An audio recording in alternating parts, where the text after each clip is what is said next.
Ceci est un livre audio autogénéré par Google. Introduction. Cet ouvrage est le dernier d'une série de 4 qui retrace le rôle de la France et de ses médecins dans le monde, du XVIe au XIXe siècle, voire jusqu'à la première moitié du XXe siècle pour celui-ci. Après avoir traité dans un premier ouvrage, du rôle des médecins, chirurgiens et pharmaciens dans les expéditions coloniales françaises au XIXe siècle en Afrique noire et à Madagascar, dans un deuxième ouvrage de leur rôle aux Amériques du XVIe au XIXe siècle, dans un troisième ouvrage de la France et ses médecins dans les océans Indien et Pacifique du XVIe au XIXe siècle, nous abordons ici la France et ses médecins en Extrême-Orient du XVIe au milieu du XXe siècle. Alors que les expéditions coloniales en Afrique et à Madagascar étaient des expéditions de guerre et de colonisation, les expéditions menées dans les Amériques et les océans Indien et Pacifique ont tout d'abord été des expéditions de découverte et d'exploration. Mais elles ont rapidement entraîné des conflits sur mer et sur terre avec les puissances européennes d'une part, et sur terre avec les pays de la région d'autre part. En Extrême-Orient, les expéditions, initiées par les compagnies de commerce et les missionnaires, ont entraîné l'occupation de l'Indochine par la France, sans l'intervention de puissances étrangères, en particulier de la Grande-Bretagne, alliée de la France dans leur ingérence commune en Chine. Au cours des siècles, les médecins, chirurgiens et apothicaires ont apporté leurs connaissances médicales, bien que très limitées en ce qui concerne les traitements. En effet, la quinine était alors le seul médicament actif contre le paludisme. L'Extrême-Orient est la partie orientale de l'Asie. Il comprend l'Asie du Sud-Est, Malaisie, Birmanie, Cambodge, Laos, Malaisie, Thaïlande, Siam, Vietnam, Indonésie et l'Asie de l'Est, Chine, Corée, Japon, Mongolie, Taïwan. Des médecins et des chirurgiens et pharmaciens français ont servi en Indochine, Vietnam, Cambodge, Laos, mais aussi et c'est moins connu au Siam, en Chine et au Japon. C'est leur histoire que nous relatons dans cet ouvrage. Figure 1 Carte de l'Extrême-Orient. La France et le Siam. Figure 2, carte du Siam en 1782. Le royaume du Siam. Le royaume de Siam fut fondé en 1350 par un prince thaï, Ramathibodi Ier, 1314 à 1369, qui fit d'Ayutthaya, dans la vallée du fleuve Chao Phraya, la capitale de son royaume. Il régna de 1350 à 1369 et tenta d'unifier le royaume. Il s'empara d'Angkor, Cambodge actuel, et fit d'importantes constructions dans la première moitié du XIIe siècle. Il déclara le bouddhisme Theravada religion officielle. Le royaume d'Ayutthaya fut reconnu par la Chine sous la dynastie des Ming, 1368 à 1644. À partir du XVIe siècle, le royaume d'Ayutthaya fut régulièrement en guerre contre la Birmanie. Les Birmans pillèrent Ayutthaya en 1569, mais Ayutthaya reprit son indépendance en 1584.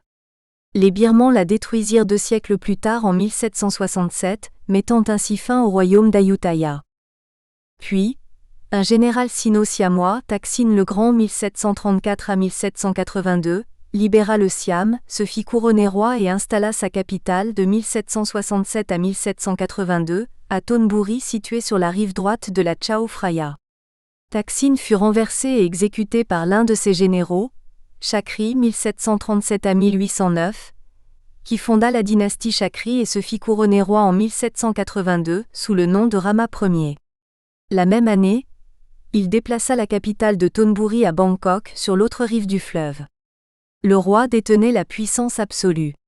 Personne n'osait prononcer son nom. Il était honoré et adoré par les siens plus qu'un dieu. Il était devenu une incarnation terrestre de Shiva, un dieu hindou, le seigneur de l'univers. La dynastie Chakri règne encore de nos jours en Thaïlande. Rama X, né en 1952, est roi depuis le 1er décembre 2016. Le roi a été un monarque absolu jusqu'en 1933, année du coup d'État de Phi Binh, 1897 à 1964, un militaire qui transforma la monarchie absolue en monarchie constitutionnelle, puis fut Premier ministre de 1938 à 1944 et de 1948 à 1957. C'est lui qui décida en 1939 de changer le nom du royaume du Siam en royaume de Thaïlande. La France au Siam.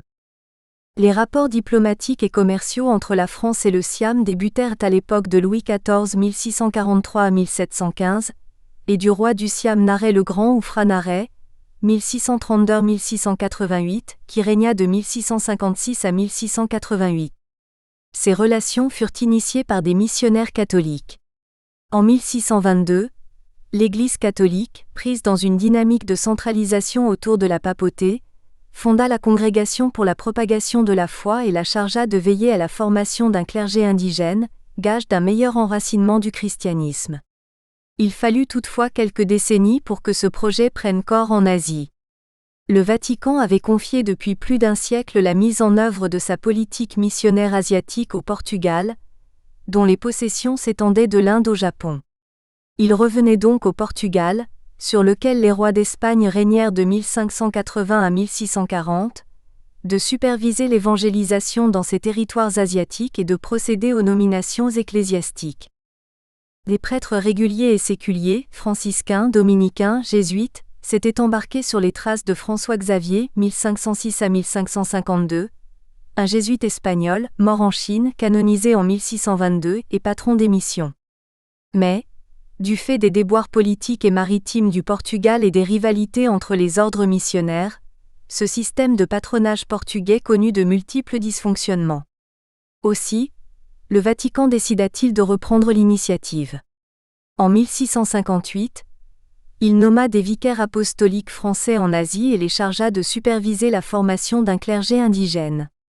Cette solution française avait été imaginée et rendue possible par le jésuite Alexandre de Rhodes, 15 911 660, missionnaire en Cochinchine et au Tonkin, qui avait persuadé un petit groupe de prêtres séculiers français que l'avenir des chrétientés asiatiques dépendait de la mise en place de structures ecclésiales autochtones.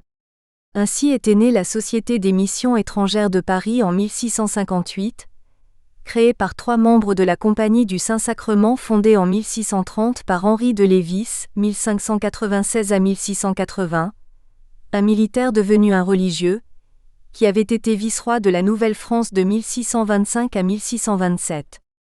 Les 3 membres fondateurs des missions étrangères de Paris ont été Pierre Lambert de la Motte, 1624 à 1679, François Palu, 1626 à 1684, et Ignace Cotolendi, 1629 à 1662. Mais la présence européenne au Siam était déjà ancienne. Les premiers arrivants furent les Portugais en 1511. Les compagnies des Indes orientales hollandaises et anglaises venaient commercer à Ayutthaya dès le début du XVIIe siècle. Une importante colonie japonaise s'était établie dans la capitale. Les Persans s'étaient installés à partir de 1602 dans le but d'islamiser le Siam. Mais à la fin du XVIIe siècle, les Hollandais et les Anglais ne s'intéressaient qu'au commerce. Les Portugais n'avaient plus d'influence dans la région et les autres puissances européennes se montraient indifférentes. Les premiers prêtres des missions étrangères de Paris qui arrivèrent au royaume d'Ayutthaya en 1662 furent Pierre Lambert de la Motte, François Dédier, 1634 à 1693 et Jacques de Bourges, 1634 à 1714. Ils furent rejoints en 1664 par 6 autres missionnaires, dont François Palu et Louis Lano, 1637 à 1696. Ils étaient chargés de remettre 2 lettres au roi du Siam, l'une de Louis XIV, l'autre du pape Clément IX, 1600 à 1669. Entre 1662 et 1688, une soixante de missionnaires et d'auxiliaires laïcs français se rendirent au Siam, dont la mission autonome, dotée d'un séminaire et d'un collège, était considérée dès 1674 comme le centre stratégique des missions étrangères de Paris en Asie. À la mort de son père, Prasat Tong, en 1656, Phra Narai avait déposé son frère aîné, puis son oncle et s'était emparé du trône. Il était bouddhiste, mais intéressé par le catholicisme et l'islam, sans cependant avoir l'intention de se convertir. Il favorisa l'ascension d'un aventurier grec, Constantin Pholkon, 1647 à 1688, arrivé aux Indes en 1670, puis envoyé au Siam en 1678 pour s'occuper d'un comptoir anglais. Pholkon s'attacha au Barcallon, premier ministre du Siam, qui lui trouvant de l'esprit et de la capacité pour les affaires, le fit connaître au roi. À la mort du Barcallon, Pholkon le remplaça. Il était devenu en quelques années le premier conseiller du roi, ayant un droit de regard sur la diplomatie et le commerce. Afin de contrecarrer l'influence des Hollandais, il favorisa les Français, prenant Louis XIV comme parrain du Siam.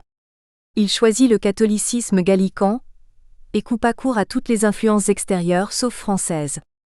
En 1680, Franaret envoya une mission diplomatique en France sur un vaisseau français, le Soleil d'Orient, dans le but d'établir des liens d'amitié avec la cour de France. Mais le vaisseau fit naufrage entre Madagascar et le Cap. En 1682, Louis XIV sollicita la protection de Franaret pour les marchands français, en envoyant une mission commerciale en relation avec la Compagnie française des Indes orientales, créée en 1664 par Jean-Baptiste Colbert, 1619 à 1683. La compagnie avait ouvert son premier comptoir en 1680 à Ayutthaya avec André Deslandes-Bourreau, gendre de François Martin, le fondateur de Pondichéry, qui avait signé un traité de commerce appelé le Traité du Poivre, offrant à la France une forte pénétration commerciale au Siam. En 1684, Franaret envoya une deuxième ambassade à Paris avec 2 envoyés siamois et un interprète, Bénigne Vachet, 1641 à 1720, prêtre des missions étrangères de Paris, arrivé au Siam en 1671. Par cette ambassade, Franaret demandait l'envoi d'une mission diplomatique française à Ayutthaya et la signature d'un traité d'alliance. Bénigne Vachet pensait que Franaret pourrait abjurer le bouddhisme et embrasser la religion catholique. À Paris, il fit la connaissance de François Timoléon de Choisy, 1644 à 1724, dit l'abbé Choisy, et lui dit que Franaret était prêt à se convertir. Choisy obtint pour Vachet une audience de Charles Colbert de Croissy, 1629 à 1696, ministre des Affaires étrangères, et de Jean-Baptiste Colbert de Seignelay, 1651 à 1690, ministre de la Marine.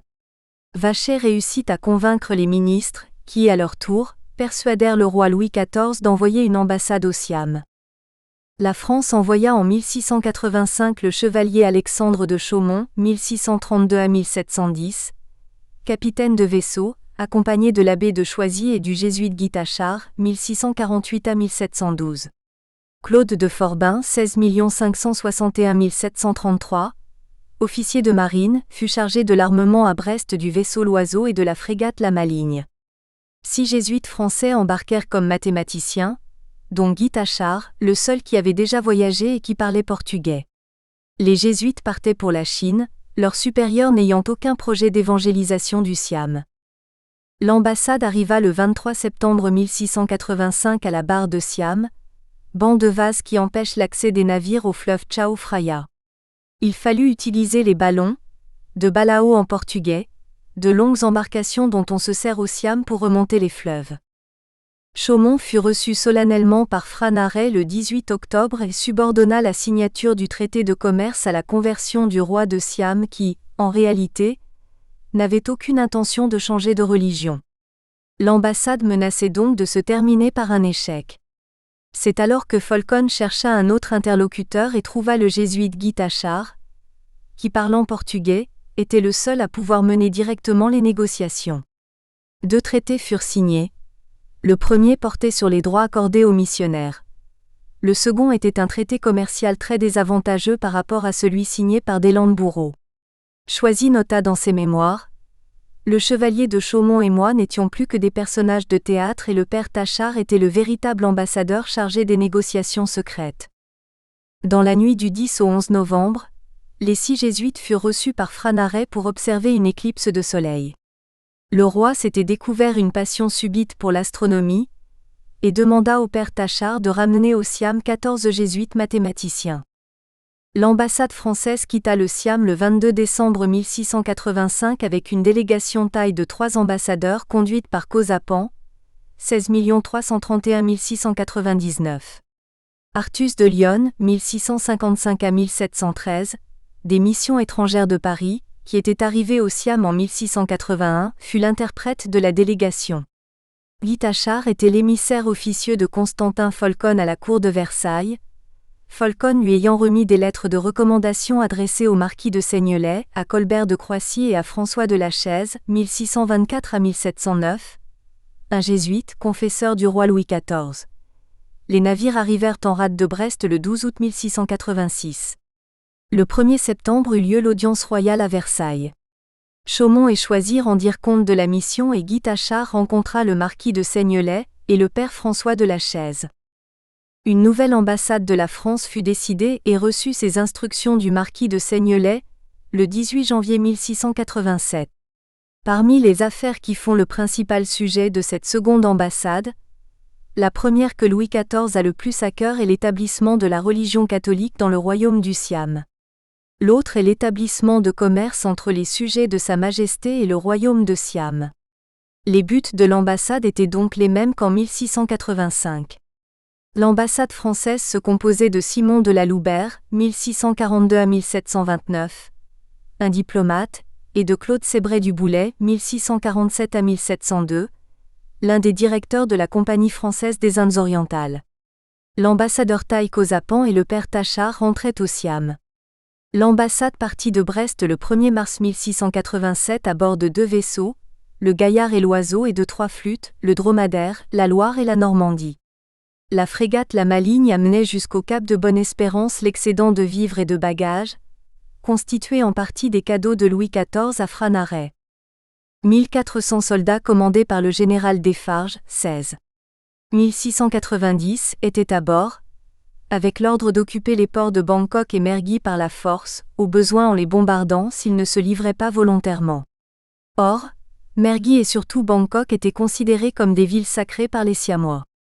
Des querelles avaient éclaté à bord des vaisseaux, entre la Loubère et Tachard qui devinrent de farouches ennemis.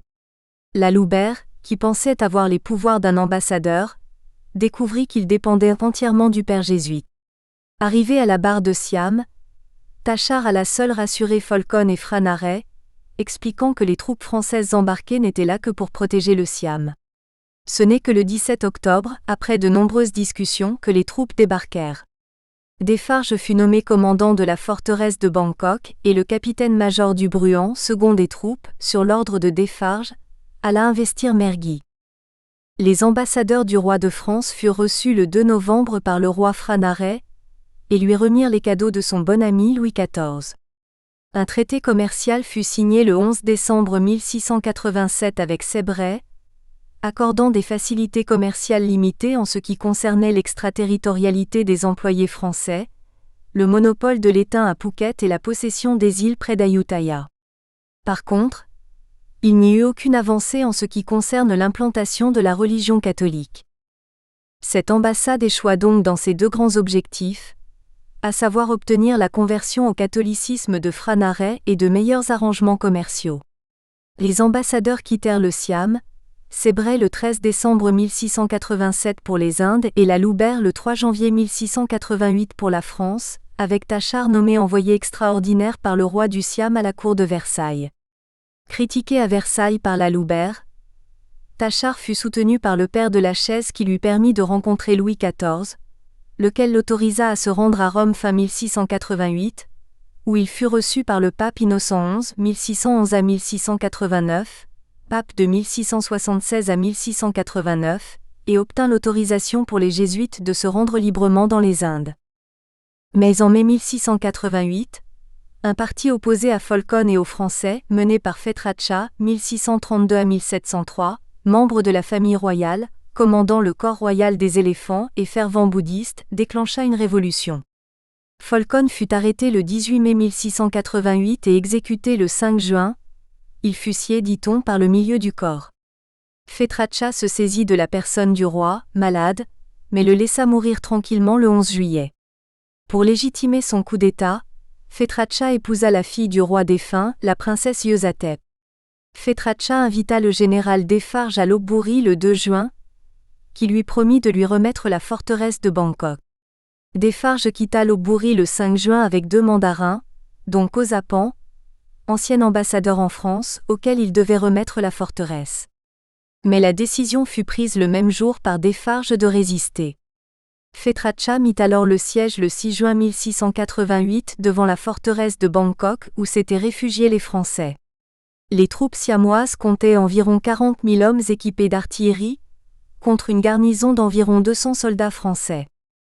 Fetracha fut couronné le 1er août de la même année, et sa dynastie régna sur Ayutthaya pendant 79 ans. Le 9 septembre 1688, le navire de guerre français Oriflamme, transportant des renforts, arriva à l'embouchure de la Chao Phraya, mais ne put atteindre la forteresse en raison du blocus du fleuve. Le siège de Bangkok dura jusqu'en septembre 1688. Defarge négocia un accord pour quitter le Siam à bord de l'Oriflamme et de 2 navires siamois, le Siam et le Louveau. Quant à la garnison de Mergui, elle avait été attaquée et les rescapés avaient embarqué sur l'Aigle Noir, un bateau siamois. Les missionnaires présents au Siam eurent à souffrir une féroce répression. Ils furent incarcérés pendant 21 mois et ne retrouvèrent la liberté qu'en avril 1691. Seul Étienne Pomard, 1640 à 1690, un missionnaire médecin, fut laissé en liberté sans doute grâce à ses compétences médicales et s'ingénia à trouver de l'argent et de la nourriture pour soutenir ses compagnons emprisonnés. La révolution siamoise fut connue en France en novembre 1689. Guy Tachard fut très affecté par cette nouvelle, mais ne s'avoua pas vaincu pour autant. Le 24 février 1690, une escadre composée de 6 navires commandés par l'amiral Abraham Duquesne-Guiton, 1653 à 1724, quitta la France pour faire la course aux navires ennemis, hollandais et anglais, dans l'océan Indien. Tachard s'embarqua sur le navire amiral, débarqua à Pondichéry et envoya une lettre à Kozapan, devenu Premier ministre siamois. La réponse arriva en janvier 1692. Kozapan demandait à Tachard de revenir au Siam. Tachard ne parvint à Mergui qu'en février 1697, porteur d'une lettre de Louis XIV au roi de Siam vieille de 7 ans. Mais la cour du Siam refusa de le recevoir et il s'en repartit aux Indes. L'arrivée d'une escadre française dans l'océan Indien permit à Tachard de revenir à Mergui en novembre 1698, où il fut bien accueilli, les Siamois craignant que l'escadre française ne soit venue exiger réparation du tort fait aux Français pendant la Révolution de 1688. Il fut reçu en audience royale le 29 janvier 1699 et remit au souverain une lettre vieille de 10 ans. La réponse du roi fut de pure politesse et il donna son congé à Tachard. En mai 1700, Tachard était de retour en France, porteur d'une lettre du roi du Siam. On ne sait s'il fut reçu par Louis XIV. Tachard renonça alors à son combat pour le Siam en décembre 1700, repartit pour les Indes en 1701 et mourut au Bengale en 1712. La France ne revint pas au Siam au cours du XVIIIe siècle en raison de son engagement dans 2 conflits européens. La guerre de la Ligue d'Augsbourg, 1688 à 1697, et la guerre de succession d'Espagne, 17 11 714. Les contacts officiels ne reprirent qu'en 1856, lorsque l'empereur Napoléon III, 1808 à 1873, envoya une ambassade au roi Mongkut, connu également sous le nom de Rama IV, 1804 à 1868. Des accords politiques et commerciaux furent signés. Mongkut fut un monarque éclairé, doué d'un esprit encyclopédique et passionné d'astronomie. Des relations diplomatiques furent établies avec les pays européens et les États-Unis d'Amérique. Les langues étrangères, en particulier l'anglais et le français, furent étudiées. Mongkut avait lui-même été éduqué en anglais et en latin par des savants occidentaux. Mais l'influence grandissante de la France de la Troisième République, 1870 à 1940, en Indochine créa des incidents et des conflits entre la France et le Siam. Le gouverneur de l'Indochine, Jean-Marie de Lanessan, 1843 à 1919, demanda au Siam de lui céder la rive gauche laotienne du Mékong, ce qui lui fut refusé. En avril 1893, les Français envoyèrent des troupes sur le territoire en litige. L'armée française fut assiégée dans l'île de Kong, sur le Mékong. L'inspecteur Gustave Grosgurin, commandant d'une milice vietnamienne au Laos, fut capturé et tué par le mandarin siamois Frayo. La France lança un ultimatum le 20 juillet 1893, exigeant que le Siam retire ses troupes et verse une indemnité financière. Les Siamois refusèrent et ouvrirent le feu sur les Français, prélude à la guerre franco-siamoise de 1893. Auguste Pavie, le résident français à Bangkok 1847 à 1925, exigea de nouveau l'abandon par le Siam de la rive du Mékong. 2 navires français, l'aviso l'Inconstant commandé par le capitaine de frégate Victor Bory 1843-1901, et la canonnière Comète commandée par le lieutenant de vaisseau Louis d'Artigue du Fournais 1856-1940, furent envoyés à l'embouchure de la Chao Phraya, remontèrent le fleuve vers Bangkok et se trouvèrent sous le feu du fort siamois de Pak Nam le 13 juillet. Les Français ripostèrent et forcèrent le chemin vers Bangkok. Les Siamois, qui ne bénéficiaient pas du soutien britannique qu'ils espéraient, se rendirent alors, cédant à la France par le traité de Bangkok du 3 octobre 1893 la rive gauche de Mékong.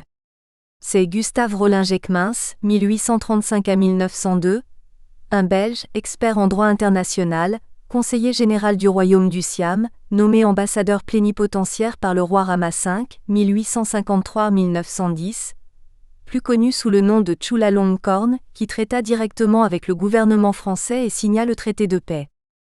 En 1907, le Siam renonça au profit de la France à ses droits sur les territoires riverains situés à l'ouest du Mékong dans la province de Luang Prabang au nord-ouest du Cambodge.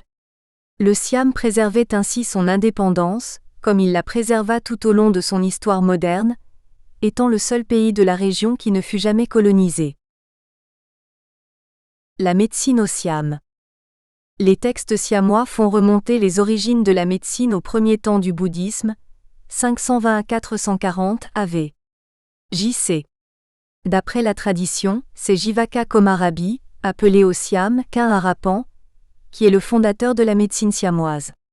Jivaka fut l'un des premiers disciples de Siddhartha Gautama, qui reçut la grâce de l'illumination et devint le Bouddha Sakyamuni, le sage des Shakyas, vers 563 à 483 AV. J.C.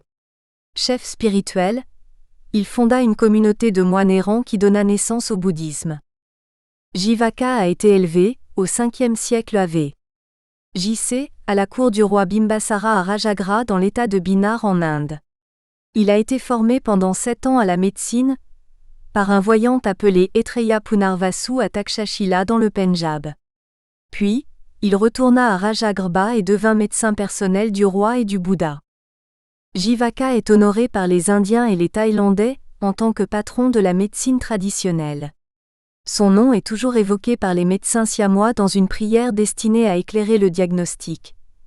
Je salue le maître Khin Harapan, Jivaka, qui fut versé dans l'étude des livres sacrés et en fit don à l'humanité. Je salue les professeurs dont l'enseignement depuis des siècles prospéra et qui, leur œuvre terminée, sont parvenus au nirvana. L'influence de Jivaka est restée, dit-on, plus vivace au Siam que celle d'Hippocrate en Occident. Au Siam, les médecins se répartissaient en 2 grandes catégories, médecins royaux et médecins du peuple. La première catégorie, affectée au palais royal, comprenait les médecins du dedans, attachés à la personne du roi et de son entourage immédiat, et les médecins du dehors, appelés à soigner les membres de la famille royale logés hors du palais. Un prince dit médecin, qu'il le fût ou non, généralement un frère du roi, exerçait un contrôle sur les médecins avec au-dessus de lui, le roi lui-même qui veillait sur la santé de sa famille et de ses fonctionnaires. C'est sous l'impulsion du roi Chulalongkorn que le royaume du Siam s'ouvrit au début du XXe siècle à la médecine occidentale. Un événement tragique servit d'élément déclenchant. Une fille d'un frère du roi mourut de rage en 1911. Albert Pierre Manot, 1876 à 1918, médecin des troupes coloniales, conseiller médical du ministère de l'Intérieur du Siam de 1908 à 1914, lança un mouvement en faveur de la création d'un institut Pasteur. Les résultats d'une souscription publique permirent l'installation d'un premier institut pour lequel Albert Manot demanda en France l'envoi d'un médecin. Les médecins français au Siam. Parmi les missionnaires qui tous faisaient un peu de médecine et distribuaient des médicaments, nous avons retenu les noms de 3 missionnaires guérisseurs des missions étrangères de Paris. Le père Langlois, le frère René Charbonneau et le père Étienne Pomard. Louis Lano, 1637 à 1696, du diocèse de Chartres, avait été le premier missionnaire envoyé en 1662 à Pitsanulok, situé à 300 km au nord d'Ayutthaya, où il avait été très bien accueilli. En 1675, il y envoya le père Pierre Langlois 1640 à 1700, du diocèse d'Évreux, arrivé au Siam en 1669, qui y trouva une quarantaine d'habitants récemment blessés dans une querelle avec des Malais. Il les soigna et les guérit presque tous. Il construisit en peu de temps une chapelle, un presbytère et un hôpital. Il quitta le Siam en 1680 pour la Cochinchine. René Charbonneau, 1643-1727, originaire du Poitou, est né vers 1643.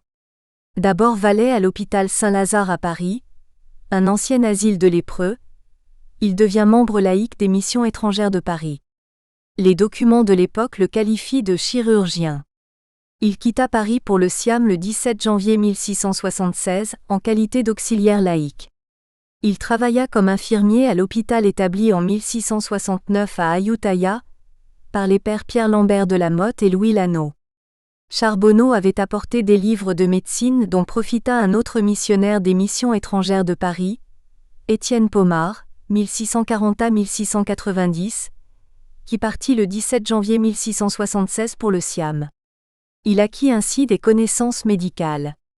Il soigna le roi Franaret, Constantin Folcon, ainsi que plusieurs grands mandarins et les malades d'un hôpital installé à Jutia. Chargé de la province de Mergui, il y construisit une église.